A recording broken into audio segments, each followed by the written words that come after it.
tous mes petits compatriotes canadiens. J'espère que vous allez bien. Moi, je vais super bien et j'espère que votre semaine se passe bien. La mienne se passe super bien. Aujourd'hui, nous allons parler d'un thème spécial. Aujourd'hui, nous allons parler d'un thème spécial. Il s'agit des étudiants. Il s'agit du programme étudiant parce qu'il y a plusieurs qui m'ont demandé à savoir, est-ce que tu pourrais nous dire exactement quels sont les documents que nous devons préparer afin de pouvoir déposer notre demande de visa pour études. Alors, c'est le cas aujourd'hui. Donc, aujourd'hui, je partage avec vous toutes les pépites.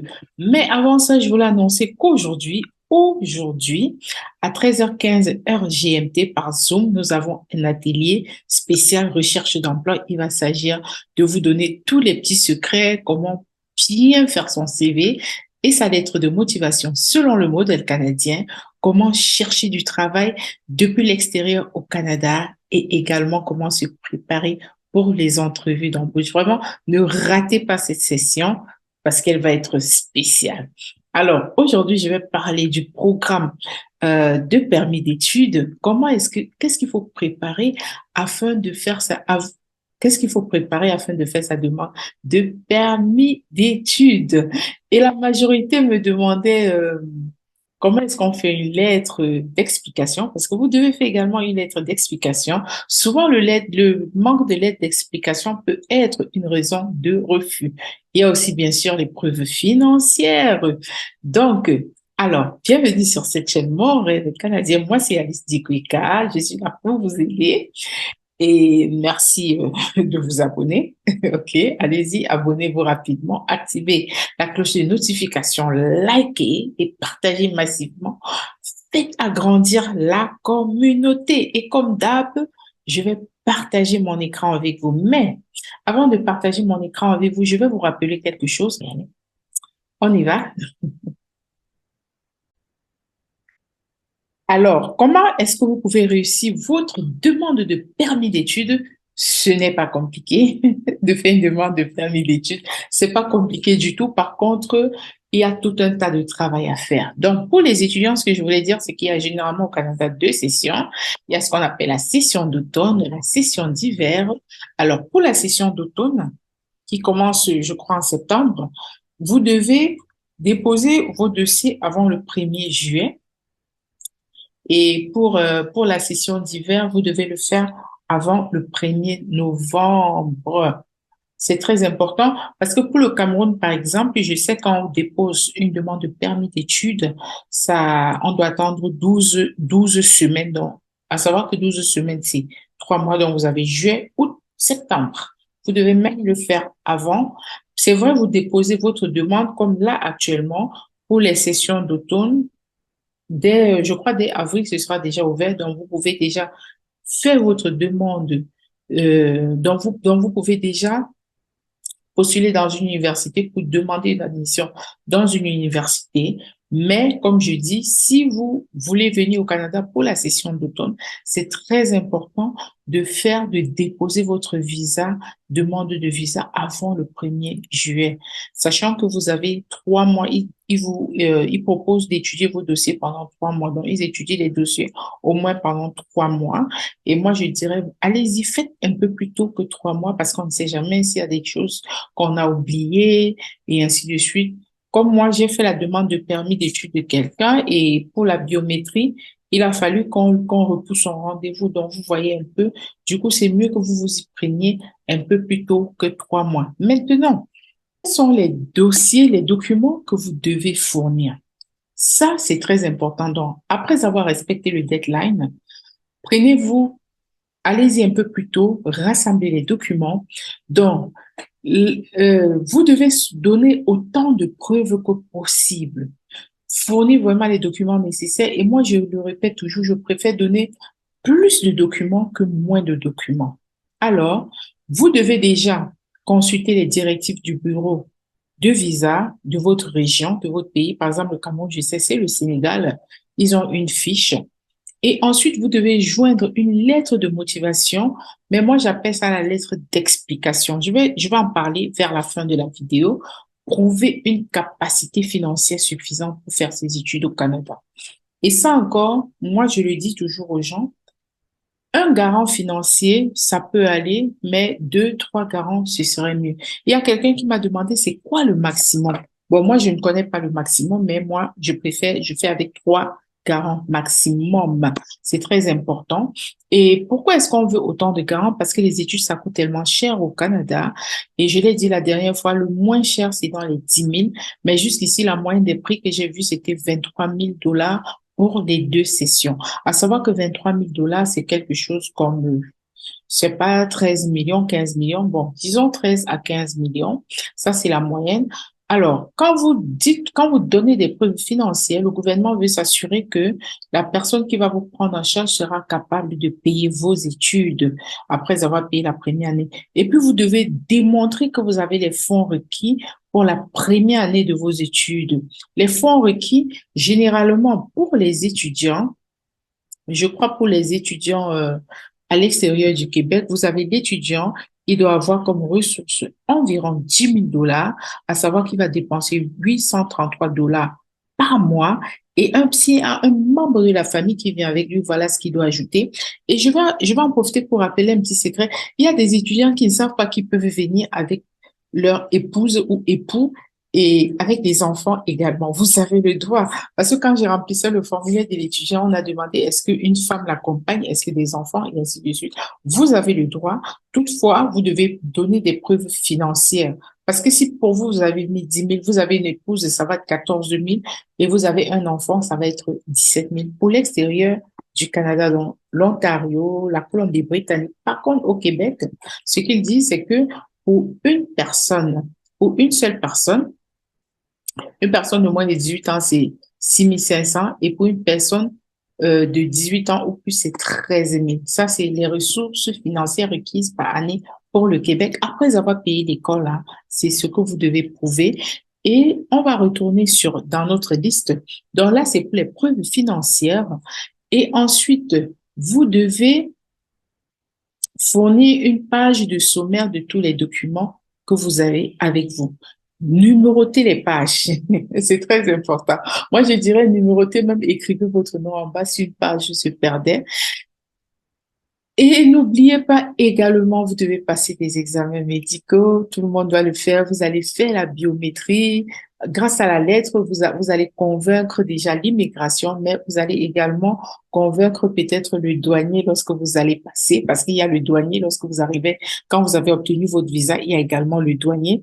Vous devez également fournir des certificats de police, fournir un certificat, un CAQ. Alors, quand vous rassemblez tout le document, la première étape, c'est quoi?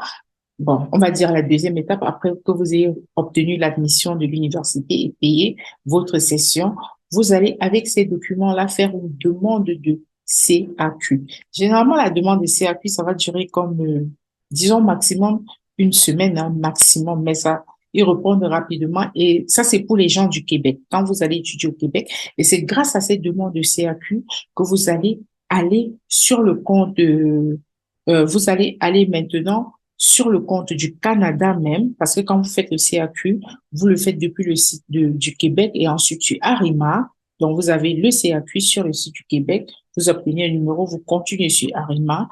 Et une fois que vous avez déposé la demande de CAQ sur Arima, ils vont vous répondre en vous donnant maintenant un numéro avec lequel vous allez continuer avec la demande de permis d'études sur le site de canada.ca. Et quand vous faites la demande sur le site du canada.ca, ils vont vous demander d'aller faire la biométrie. Et lorsque tout est positif, ils vont vous envoyer faire un examen médical. Donc, c'est ça. Et c'est quoi les principales raisons de refus? Excusez-moi, j'ai soif. Lorsqu'on parle la bouche se sèche vite. Alors, quelles sont les principales raisons de refus? Donc, on dit ici que le refus permis d'études sont parfois difficiles à comprendre et ça pas toujours logique. Moi, je suis d'accord avec eux. Des fois, vous avez tout fait, mais il y a refus. Est-ce qu'on a mal fait quelque chose? Non. Comme le dit le texte, des fois, ce n'est pas logique du tout. Il peut être dû à une incapacité du candidat de répondre à un ou plusieurs critères d'admissibilité. Ce que j'ai vu juste ici, c'était le manque de ressources financières ou bien des fois la lettre explicative qui manquait et du coup on disait tout et n'importe quoi. Donc, vous n'avez pas démontré votre intention de quitter le Canada, ça c'est la lettre d'explication ou la lettre de motivation. La capacité financière est insuffisante. La personne qui prend l'étudiant en charge n'a pas fourni des preuves suffisantes. Et encore, ça c'est un petit secret que je vais vous livrer. Lorsque vous avez un garant ici au Canada, et vous avez le droit de prendre des garants partout, il peut même être en Europe, quand vous avez un garant au Canada et qui va vous héberger, n'oubliez pas qu'il devra également fournir un peu qu'est-ce qu'il gagne, qu'est-ce qu'il fait de sa vie et ainsi de suite. Donc, il doit fournir cela pour appuyer le fait qu'il est capable de s'occuper de vous. Le plan d'études également n'est pas logique parce que dans votre admission, normalement, tout est écrit, la date quand vous commencez, la section que vous allez faire, si vous êtes en bachelor ou en master et ainsi de suite. Et dans la lettre de motivation, d'explication, bien sûr, vous devez expliquer également votre plan d'études. Vous devez également dire si vous avez déjà fait des études équivalentes ou si vous êtes juste en train de changer de carrière. Et parmi les motifs de refus, il y a l'inadmissibilité médicale, comme je le dis toujours, ou bien criminelle. On s'est rendu compte peut-être que vous avez une maladie, bon, vous-même vous verrez quoi. Et un dossier, quand vous avez un dossier criminel assez chargé, voilà, c'est aussi une raison de refus. Ou bien vous avez fait de fausses déclarations, ou vous semblez ne pas être de bonne foi, ou bien vous avez de fausses déclarations des membres de la famille ici. Et la situation de perspective de travail dans votre pays d'origine, si on se rend compte que, voilà, vous ne pouvez pas peut-être travailler dans votre pays, donc cela implique que vous serez obligé de rester au Canada. Donc, c'est ça. Alors, maintenant, nous allons aller sur le site même du gouvernement. Le gouvernement récapitule encore cela. Je vais mettre ce lien dans la barre de description, ce lien du gouvernement pour que vous voyez exactement ce que le gouvernement demande. Ils disent que vous devez avoir une preuve d'acceptation pour pouvoir demander un permis d'études, donc c'est le CAQ, une lettre d'explication, une déclaration de gardien de mineur, et ça encore c'est important. Il y a des gens qui envoient souvent des enfants étudier ici, peut-être mineurs ici, je crois c'est moins de 18 ans. N'oubliez pas de remplir le formulaire de la déclaration du gardien de mineur, sinon cela peut également être une raison de refus. Alors, maintenant, la preuve d'acceptation, on explique exactement tout là. Donc, vous allez prendre la peine de lire, vous allez voir exactement c'est quoi les preuves financières, qu'est-ce qu'il faut que vous ayez exactement, le certificat d'acceptation et ainsi de suite. Maintenant, en ce qui concerne la lettre d'explication, je trouve que c'est assez simple, hein. Vous devez écrire la date, le nom, votre nom, donc vous l'étudiant, bien mettre que c'est une lettre d'explication du programme d'études au Canada, Madame, Monsieur. Vous devez expliquer, première raison, vous devez donner un plan d'études. Pourquoi souhaitez-vous venir au Canada, étudier au Canada, plus spécifiquement l'école dans laquelle vous venez étudier? Voilà, vous avez tous les détails. Maintenant, engagement, projet d'avenir et retour au pays d'origine. Confirmez que le but de votre séjour au Canada est l'achèvement du programme d'études et que vous avez l'intention de faire tout ce que vous pouvez pour réussir dans ce programme d'études. Insistez sur le fait que vous serez inscrit à un programme d'études à temps plein et en tout temps. Donc, c'est ça. Perspective d'emploi. Si vous avez déjà une offre d'emploi, joignez cette offre de l'entreprise à votre lettre. Maintenant, un autre grand plan. Bref, vous avez tout. Famille au Canada. Si vous avez de la famille au Canada, expliquez la relation que vous entretenez avec eux et la possibilité de soutien pendant vos études, mais indiquez clairement que vous n'avez pas l'intention de rester avec eux au Canada et puis vous signez. Donc, moi, ce que je fais, c'est que dans la lettre également, je rappelle que j'ai fait un dépôt de chèque, peut-être, je sais pas, de 10 000 $, donc, par rapport à la preuve financière, déjà pour vous, parce que je vais récapituler, parce que vous devez avoir des garants financiers. Les garants financiers doivent donner l'état de leur compte, les six relevés les relevés des 6 derniers mois, pardon. Ils doivent également, si c'est possible, qui disent combien ils gagnent, quelles sont leurs épargnes. Et très important, qu'ils soient en France, en Allemagne, au Cameroun, vous pouvez avoir des garants partout, même au Canada. Vous pouvez également avoir quelqu'un au Canada qui va également vous prendre en charge, qui va vous héberger et ainsi de suite. Et si vous êtes mineur, n'oubliez pas de remplir le formulaire pour mineurs. Je suppose, et je n'ai pas dit que vous avez une lettre d'admission de l'université, vous avez fait la demande, ce qui est très facile. Et quand vous avez maintenant rassemblé tous ces papiers-là, donc préparé tous ces documents, la lettre explicative, et dans la lettre explicative, récapituler un peu tout. Donc, récapitulez, vous dites tel garant va s'occuper de moi. Récapitulez en ajoutant, hormis votre plan d'études, que voilà, il y a telle votre sœur ou votre cousine qui va vous héberger parce qu'elle est, voilà, près de l'université, par exemple. C'est un exemple là.